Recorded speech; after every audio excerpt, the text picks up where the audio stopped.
She's handling this death better than anyone I've ever seen. I mean, and by the way, kudos to her strength. I've never seen a human being bounce back like this. Talk about a bounce back. I've never in my life. I know people that have lost cats and dogs who couldn't do this in the time frame that she has done it. I give her flowers. Okay? Like, God bless, you are killing it. What's up, guys? Today we're going to get into a clip by Dillon, and he's basically going to get into just how absurd the right is, the political right. We don't even need to talk about how absurd the political left is. We already know that from the last 10 years. But he's going to get into the right and talk about how they're basically just a big reality TV show and that it's all just a production. And he's going to talk about Erica Kirk. I think it's the Turning Points event and just all of the apparent infighting going on there, a bunch of the factions that he thinks exist. But really the big takeaway, and I think he's totally dead on right about this, is that it's all theater, and that what he doesn't say out loud is that the real action is happening behind the scenes, and you are the marked. You are the one that the con man is coming for in this whole situation. Okay, let's get into it. Silver bells, silver bells, soon it will be Christmas Day. Hello, everyone. And you know what? I don't care if that woman killed her husband. It's Christmas. I don't care. I don't care. It's Christmas. And I'm forgiving everyone. And I'm happy to be here with all of you because we're about to start a new year. And it's a time for hope. And we don't want to get mired in the past. We want to go forward to the future. And this turning point kind of abomination that the right wing of this country has turned into like a bad reality show. And it's all of the fault of everyone, by the way. It's the fault of everyone speaking and everyone attending. And there's nobody that gets everything about this is weird and uncomfortable for everyone.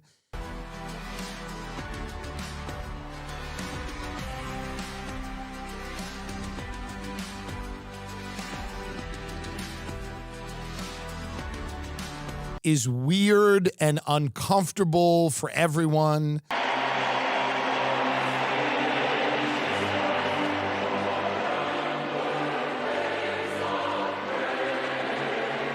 Is weird and uncomfortable for everyone. Damn you, Roger. Roger.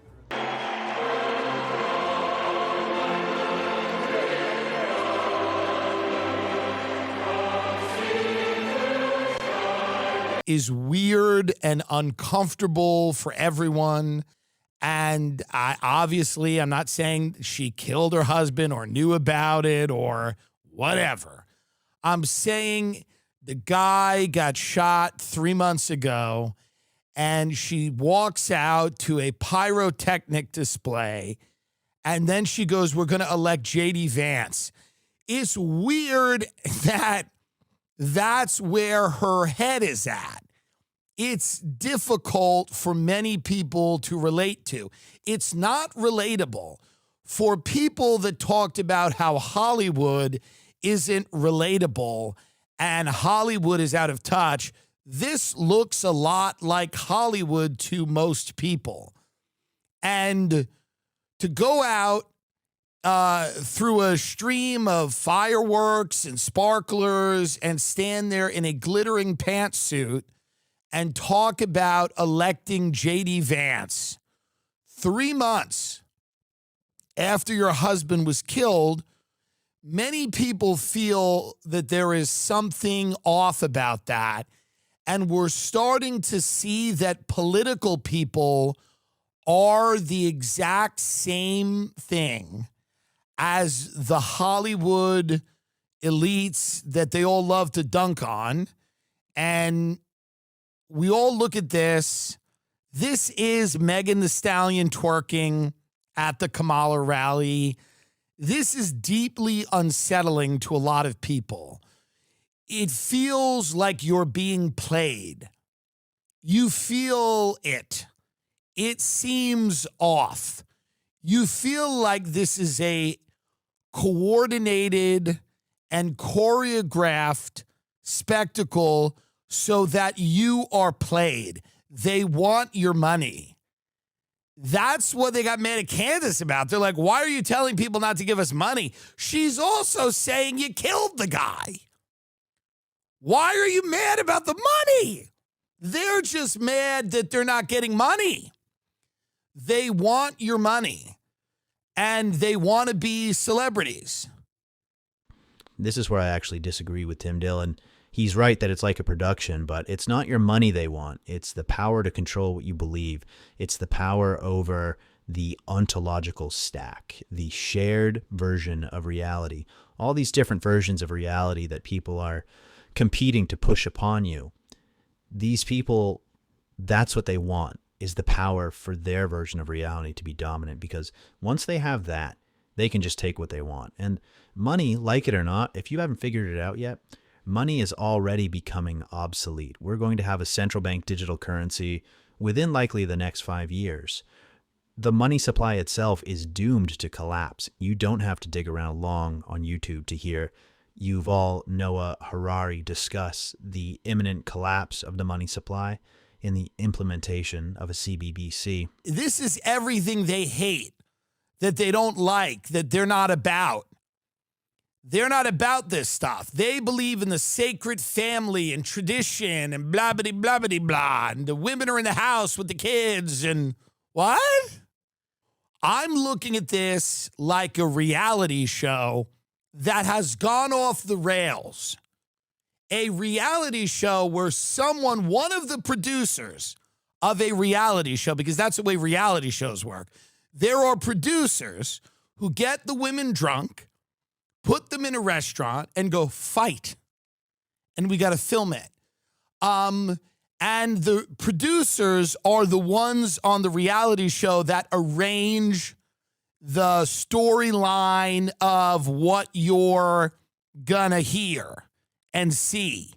One of those producers here needs to whisper in somebody's ear, hey, I don't know what this storyline is, but we think there's a high likelihood that this is going to turn a lot of people off, that a lot of people are going to see this, the constant begging for the money, the constant J.D. Vance of it all. We're going to elect J.D. Vance. The election's 3 years away. There's something deeply unsettling about this spectacle. It makes Mamdani and AOC look great. The far left in this country, the Graham Plattners, they've been, and again, a lot of their policies I wouldn't love, but they seem mature and dignified, truly, because this has become like a weird quasi-religious like undertaking that involves glittering sequin gowns and appeals for more and more money. And it doesn't feel, it feels righteous gemstones. It's righteous gemstones coated a little bit. You know, I don't get it. I don't know what this was supposed to be. Maybe this is what it's supposed to be. Can we listen to a little bit of friend of the show, Erica Kirk here at Turning Point USA. Let's play. Do we have the clip where she's talking about Vance? Let's play that. We're going to ensure that President Trump has Congress for all 4 years. We are going to get my husband's friend, J.D. Vance, elected for 48, and the most resounding way possible. Yeah, I just feel I cannot describe to you how if you were a normal human being, this gives you pause. Your spidey senses go off. So the nature of the game is really changing, and a more relevant metric in terms of power dynamics is going to be people signaling compliance to the dominant power structure. It's going to be rituals of allegiance. It's going to be people doing things that don't make sense on the surface, that are even against their best interest on the surface, but signal their willingness to play ball with the new power system that's evolving very rapidly in the background. And this is akin to a Maoist struggle session. So when you see almost absurd behavior like this, like the way Erica is behaving, the way our politicians are behaving, it's because they know something that you don't. They're not stupid. They're not unaware of how their behavior looks to us, the general public. They just know something that we don't. They know something else is coming down the pipeline, and they know that what we think about them likely won't really matter in terms of what happens in their lives, because everything is about to get turned on its head really in the next 5 years.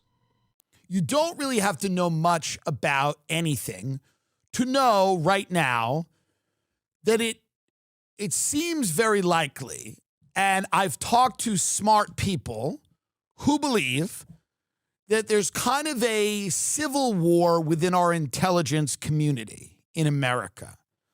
One faction of our, and by the way, there's multiple factions in the intelligence community. It's not like one and then another and then that's it. But I'm going to talk about one of the divides that I have talked to smart people about. One of the divides is between a group of people in the intelligence community who believe we should get out of the Middle East. We should not support Israel in attacking Iran. We should divest from Russia and Ukraine, and we should prepare to fight China. There are people in the national security establishment who believe that. This guy Briggs Colby, who you could bring him up. I want to say he works at the Department of Defense. I don't exactly know the position offhand. He's one of the people whom advocates that point of view, that we need to position ourselves for a, potentially inevitable conflict on some level with China. And that getting bogged down with Russia or the Middle East, these kind of endless foreign wars, regime change wars, you'd also put like Tulsi Gabbard in that group, even though I'm disappointed with Tulsi about a lot of shit. Not that I don't like Tulsi Gabbard or that I don't think she's good at Tough Mudders, and I like people from Hawaii or whatever, whatever she does. I like that.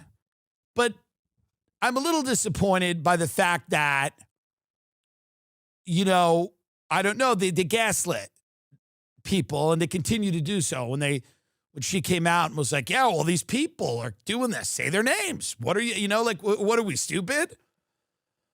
There's something going on because Joe Kent came out and asked Kash Patel, I want to look into potential foreign intelligence in the Kirk assassination. And Kash Patel's like, fuck you. You're not getting any of these files. Hold the phone. Let's get some fun facts on Joe Kent before we move forward. In August 2024, last year, Tucker said the CIA took out Joe Kent in his election in Washington state last year. But what's really interesting is that later in 2024, Donald Trump nominated Joe Kent for a counterterrorism position. And what he said about Joe Kent is that he is a CIA officer. Not only was Joe Kent a Green Beret and a mercenary, a contractor, as Tucker described him in his show with Candace this afternoon, Donald Trump blew the whistle on him. He was a CIA officer the entire time. So let's back this up and let's sum up the whole thing.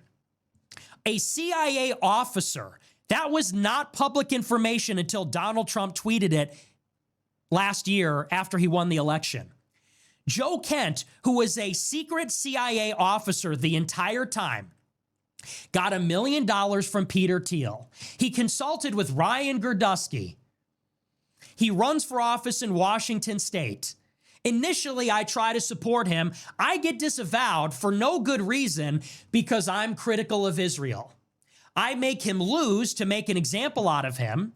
Tucker Carlson's friend, Max Blumenthal, the son of Bill and Hillary Clinton's hatchet man, writes a three-part hit piece about me with no mention of any of this, accusing me of being a Fed. Then that article is conspicuously promoted by an under-the-table, unofficial ad brokerage with the hashtag that I'm a Fed. Tucker says that Joe Kent, a CIA officer, was taken out by the CIA, who is presumably me. And then on his show today, Tucker Carlson says Joe Kent is the epitome of the anti-CIA, anti-neocon, authentic voice that is against hatred and is not crazy. Well, I got to tell you the truth. I am feeling a little bit crazy because that's gaslighting. That is gaslighting. The CIA took out a CIA officer. The gay kid in his basement, the weird gay kid in his basement is the CIA. Taking out the CIA officer running for Congress that got $1 million from Peter Thiel, a CIA contractor, who, when he lost, was defended by Max Blumenthal, whose dad was an intelligence broker for Bill and Hillary Clinton. You know, it's like that meme of Spider-Man. Everybody's calling everybody else a Fed, but I think this one's pretty cut and dry. Who is CIA here? The CIA officer or the guy that made him lose the election? I don't know. I mean, maybe that's a difficult question. So that is the story on Joe Kent. Oh, well, well, well. Well, well, well. Well, well, well. And so you have Tulsi Gabbard and Joe Kent kind of on one side of this going, I want to look at foreign intelligence, whatever happened or didn't happen. We just want to see the files. Kash Patel's like, it's an ongoing investigation. You cannot see the files. And fuck you. So right there is a public rift of that war that I'm talking about, that kind of, underground conflict between factions in our intelligence community. You have the FBI, you have Kash Patel, you have the Bureau going, don't compromise our investigation. You have Joe Kent going, we want to know about what happened with the oversight here. So here is this Colby, Pentagon policy chief's rogue decisions have irked U.S. allies in the Trump administration. This is a political hit piece, right? So this is a political hit piece, okay? And this was written in July, I believe, right? Yeah. So this is a faction of people. And this guy is, again, not like the highest level guy, but he's pretty high level. And does it say exactly what his position is? I think there's a part here about his position on Ukraine. No, his position in the Defense Department. Oh. I think he might be like the undersecretary. Yeah, he might be undersecretary. I believe that's what he is. Since joining the second Trump administration as the Pentagon's top policy chief. Okay. So that's a faction. Okay. That's clearly not the only faction. There's another faction that wants more interventions, that believes that the power vacuum in the Middle East gets filled by China and Russia.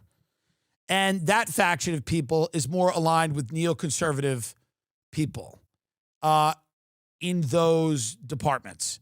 And they want Ted Cruz or Marco Rubio. And the Colby faction wants J.D. Vance. And the Tucker faction, Colby, not that Tucker's the CIA, but Tucker clearly has a preference for Vance. and for that foreign policy position prevailing, that we should not be embroiled in the Middle East. Although he does like Qatar, he didn't, because we're not fighting wars. He would say we're not fighting wars on behalf of Qatar. Those are factions. Get up the Joe Kent stuff with Tulsi and Kash Patel. These are different factions that are fighting for control of whatever comes after Trump. And this is kind of it's a conflict that smart people know about. And I'm not saying if you know about it, if you don't know about it, you're not smart. I'm just saying, like, whatever. You're not reading, you have a life, right? So you're like, have a family and a job. So you're not reading all this crap that I read and you're talking to these crazy people. It's all I do all day is talk to crazy people. They're interesting to a degree, but they're insane. And, they have very interesting positions all over, in media and government or whatever. And they're interesting and they're nuts and they believe X or Y or Z. And you really don't know who's who or who works for who or why anyone believes anything and who's getting paid and whatever. It's an odd world. But these are the factions that are lining up. And it's all about control of money and control of power and who gets their friends in, who gets their people in, who's able to go in with their crew and staff all of these agencies and try, because again, these agencies are not always going to be responsive to the incoming administration. And they've been trying to fire that guy forever, by the way. A lot of people want that guy fired. That's why Politico wrote that hit piece. He tried to, stop arms shipments to Ukraine. His position on this stuff's kind of known. But a lot of people don't want that guy in. So take just a moment and think back on what we heard Nick Fuentes say about Joe Kent. Joe Kent is a CIA officer who pretended not to be a CIA officer while running for office. He was facilitated in that process by the son of another CIA officer, and that's Tucker Carlson, who ran cover for him. And the person who attacked Joe Kent's political career, Nicholas Fuentes, was then attacked in turn by the wife of the son of another information broker, Sidney Blumenthal. Sidney Blumenthal's son is Max Blumenthal. And so when you hear that Joe Kent is some sort of oppositional force to the shenanigans of Kash Patel, just understand that both of these people are assets that serve the same fundamental masters. And Kash Patel's job is basically to take the heat for as long as he can, feign incompetence, and then get burned. He'll become a burned asset. He was always designed to be a burned asset. And he'll never face any consequences for running cover for the Epstein list. And then Joe Kent, right now, while he gains authority, behaving as though he exists in opposition to the incompetence of Kash Patel, behaving as though he is an asset to you, the public. Really, he's controlled opposition, and he will replace Kash's role. You will trust him later the same way you trusted Kash. He will fail to deliver to the public, and he will serve whoever it is that he serves. He will serve the globalist agenda. We can put it that way. But these are the kind of games that these people are playing, and until you see it on that level, you'll always be 10 steps behind. Counterterrorism nominee Joe Kent, under scrutiny as emails show he pushed for edits to intelligence assessment. Okay, this is not, but here, just to show you who he is. Emails obtained by CBS News show Joe Kent, who currently serves to the Chief of Staff to Director of National Intelligence, Tulsi Gabbard. So that's what he does, okay? He is the Chief of Staff to Director Tulsi Gabbard, the Director of National Intelligence, whatever, it's kind of a fake job. They're trying to do the best that they can, I guess, trying to figure out what the hell's going on. But he asked Kash Patel to see the files that they had on the Charlie Kirk case. And the request was flat out denied. They're like, no, we're not going to show you what we have. It's an ongoing investigation. Now, I don't know why it's ongoing.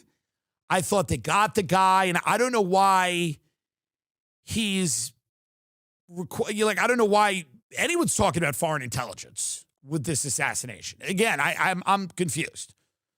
So, but that's, again, just an example of Yeah. Officials' access to FBI files in Charlie Kirk case drew pushback. An inquiry by Joe Kent, who leads the National Counterterrorism Center, is said to have alarmed Kash Patel, the FBI director. They don't want him poking around. This is not completely unprecedented and rare. The FBI does not like that there are other agencies that have oversight. The inquiry by Joe Kent, the director of the Counterterrorism Center, alarmed Kash Patel, the director of the FBI. Mr. Patel and other senior officials believe Mr. Kent was overstepping, treading on FBI responsibilities, and potentially interfering with the investigation and prosecution of Tyler Robinson. But supporters of Mr. Kent say he was doing his job running down leads and making sure no foreign or domestic groups were linked to Mr. Kirk's death. It's funny that Tim mentions all these factions, and really the part that sticks with me is that they're fighting over the last piece of meat of this empire. Because I can think of one faction in particular that's been around for a long time, and once destroyed another empire, the British Empire, and before that they destroyed yet another empire that only lived for a little while, and that was the Dutch Empire. And now they've currently got flags hanging up in all of our government representatives' offices. So there is one through line of continuity here that cuts through all these factions. And if you wonder why I say they destroyed the British Empire and they destroyed the Dutch Empire, and now they're destroying our empire, you can look back. The Dutch Empire basically came about because a certain group of people were kicked out of Spain. They essentially moved to the Low Country, which would later become the Dutch Empire, invented the bond market, created the proto market for it with a Reichsbank. That connected the emerging Dutch Empire to funding internationally, which not only allowed them to fight the Habsburg Spanish Empire successfully, but then to go to war in the Dutch Anglo Wars. They eventually lost those wars, and that kind of sunk the Dutch Empire. And there live so many people. There's only so much manpower, no matter how many mercenaries you hire, even with an advanced funding system, such as a global war bond market that's the first of its kind to exist in Europe. But what happened was that basic market structure moved over to Britain afterwards. Britain adopted it. That became the Bank of England eventually.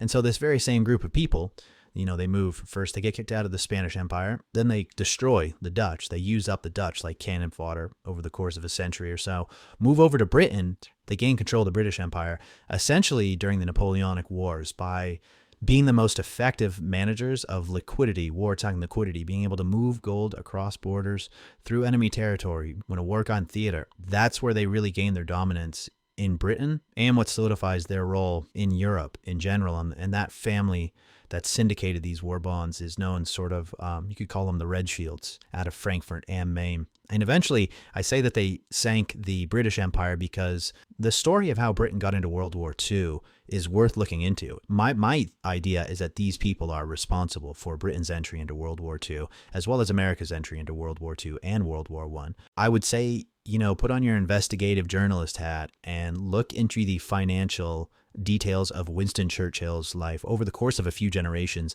and look at his mother, who was known as a dollar princess, and understand that Winston Churchill was broke. Winston Churchill was part of an older lineage, not that old, but older, who had prestige but no money.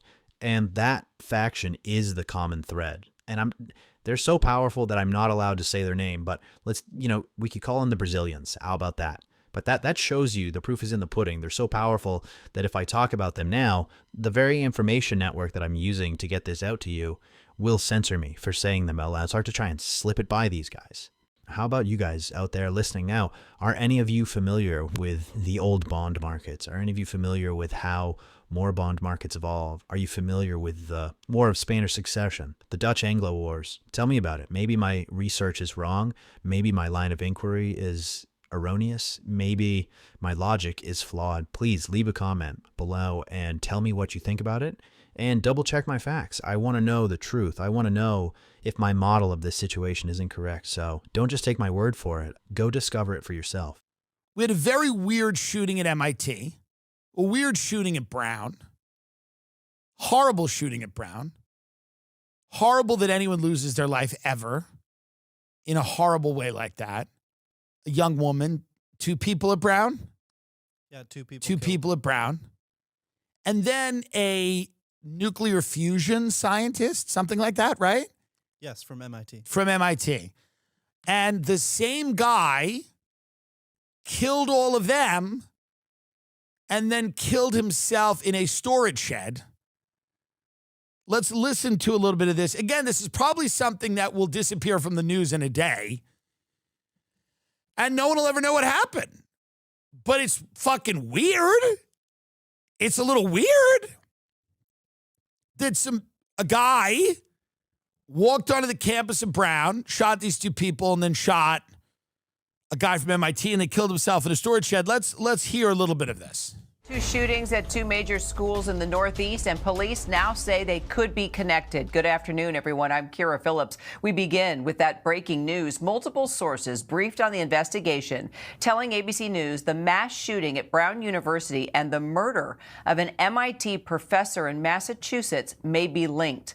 Let's bring in our Christian Cordero there on the scene in Providence, Rhode Island. Also, our chief investigative correspondent, Aaron Katursky, plus our contributor and former NYPD chief of detectives, Robert Boyce. So, Aaron, what do we know now?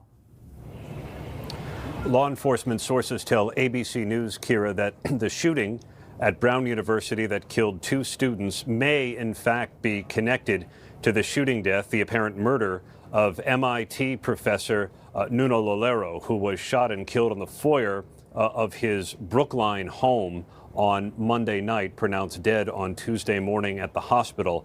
At first, the FBI said there was no known connection, but in the last 24 hours, sources told ABC News that the investigative teams on both the cases began to compare notes, and information started to gel that the 2 shooting incidents may in fact be connected. The authorities have not said this publicly, but this is what we're hearing now from multiple law enforcement sources. We also understand that authorities may be close to naming a suspect. So we have the suspect. Yeah. We have the guy that did this. He's dead, and he killed himself in a storage shed. What's his name? I don't know why nothing seems to make sense anymore. Let's read this here. Is there, yeah. Police are probably going to sift through a lot more Reddit posts in the future. One of those online posts played a big role in helping investigators find the suspect who killed 2 students in Brown. Remember, Kash Patel, they said they had the guy, they used geolocation, that whatever, they traced his phone, and then they had to let him go. This is what they do over there at the FBI. They find someone, and then they announce to the public, they're like, we've used geolocation to find and then they have to let them go. Great. The 48-year-old suspect, Claudio Neves Valente, was found dead in a New Hampshire storage facility Thursday night. Authorities say he killed Brown University students, Mohammed Aziz Umerkazov and Ella Cook, and then murdered MIT professor Nuno Lolero. It took investigators a long time to ID the suspect after the mass shooting Saturday night in Providence, followed by the assassination of the professor Monday night.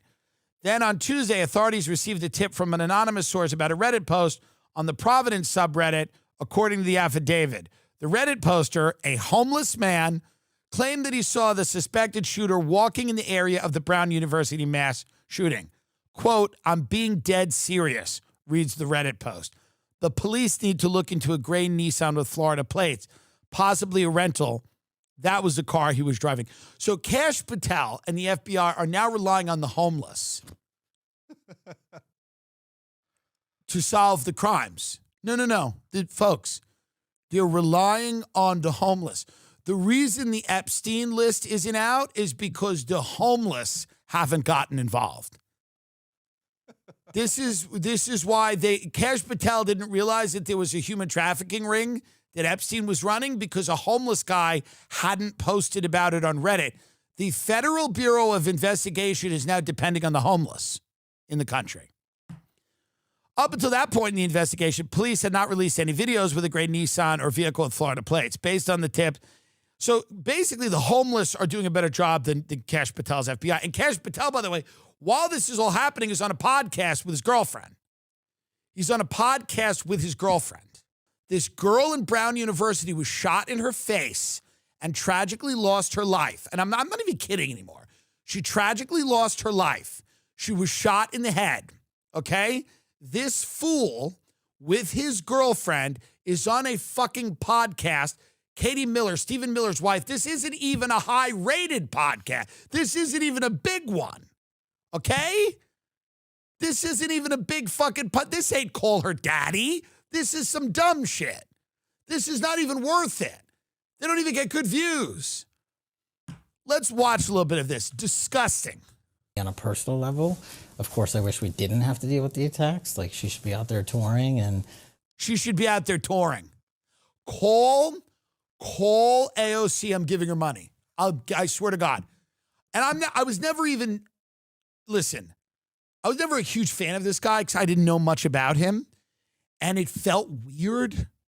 It all felt weird. And now it's fucking insane. But I am donating money to, it's just, it's good for my show and it's good for the podcast world, which is why Dan Bongino, I think, is coming back to us. Because truly that's what this is good for, is like, it's fodder.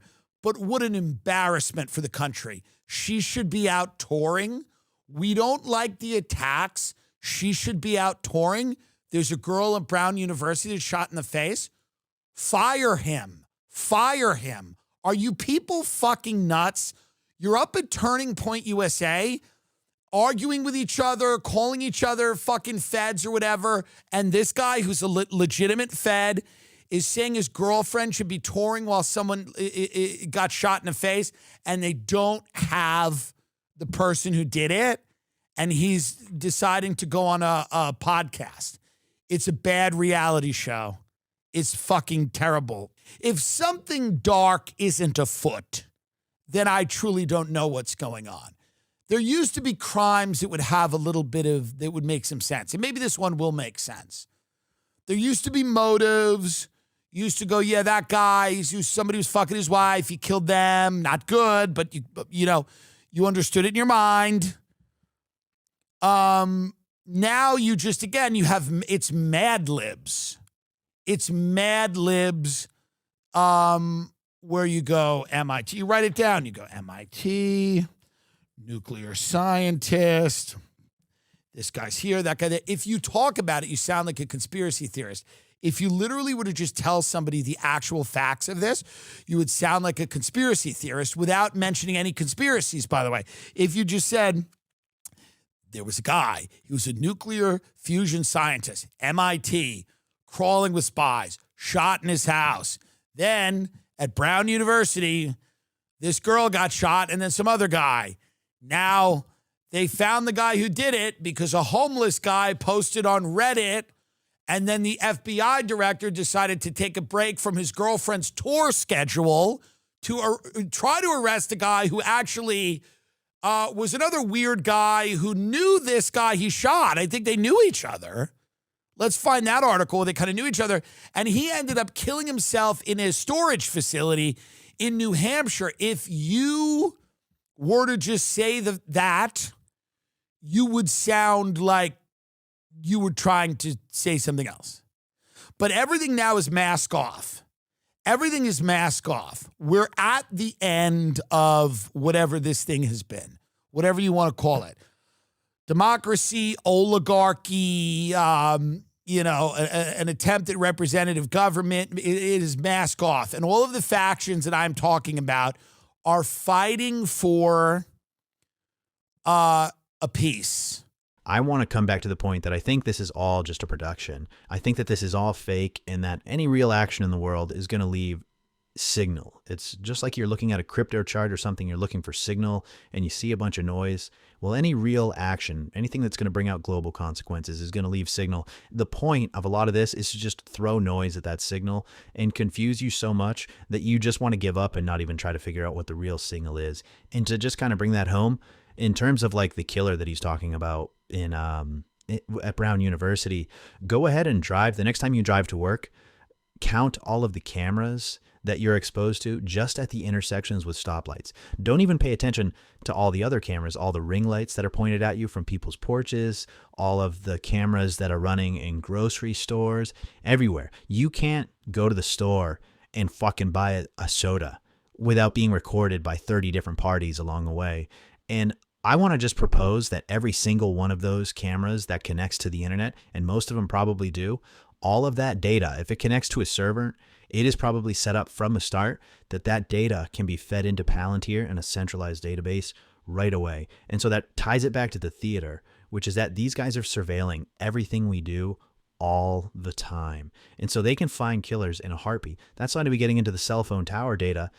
And those are just two domains of surveillance that exist among many, many more that we could get into, but no, we don't have all day here. So I think it is basically all theater, but those are my thoughts on it. You know, leave a comment. Tell me what you think. Do you really think that we're surveilled? Do you think that all of those cameras at every intersection do connect to a centralized database? Do you think that these guys are full of shit and that they're just putting on like a fake production to lead us astray and to prevent us from knowing the truth? Let me know in the comments below. And if you enjoy this content, please like, share, and subscribe and help this channel grow. Until next time, guys, keep your head on a swivel.